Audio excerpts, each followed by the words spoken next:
این جبل علی که میگه مثلا بندر آزاد هست، شما با ماشین شخصی، تاکسی، مترو اینا نمیتونید برید اونجا.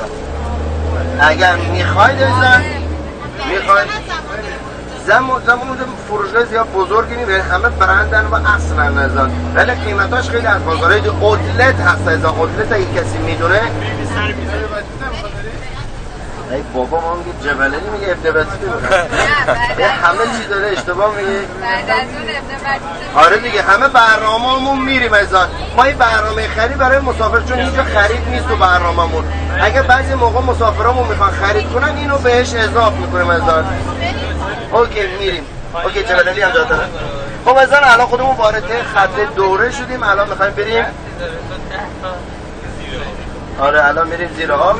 الان خودمون وسط آبیم، از 5 تا 15 متر میریم زیر آب. یا کنید از جزیره هایی که دارن درست میکنن و دو طرف جاده، هر کسی از اونایی که راست نگاه کنن، اونایی که چپ از دو طرف مثل همه جزیره هایی که دارن توی دبی درست میکنن. این دایره آبی رو میبینید از نقطه سفید.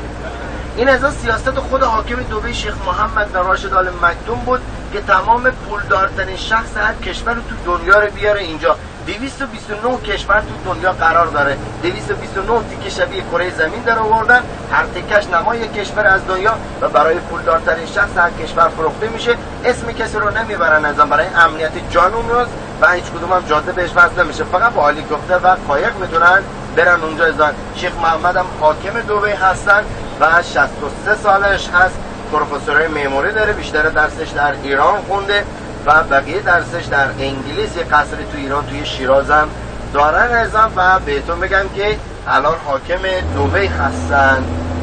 کسی بود که تو 12-13 سال دبی رو بهترین شهر دنیا شناخته کرد.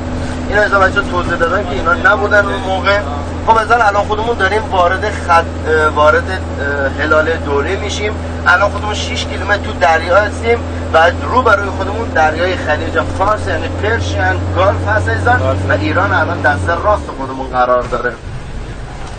اینجا ازان هیچ اسفالتی نیست، کلا سنگ فرشه. چرا ازان؟ چون امواجی که به این دریا به این اینجا برخورد میکنه ازان اگر اسفالت باشه ترک برمیداره، برای همین سنگ فرش درست کردن. این دیواره رو ازان وقتی اون طرف سوار میشیم دقت کنید اون خطای وسطش فشار بدید نرمه، یه موادی هست که باعث ترک این دیوار نشه ازان. خب بهتون میگم که الان خودمون میریم روبروی هتل آتلانتیس ازان، چون قبل چند وقته که ممنوع هست نمیذارم پیاده بکنیم. ماه رمضان اینجوری شده ازان، نمیدونم چرا اینم نمیدونم که ماشینش اینجا پارک کرده.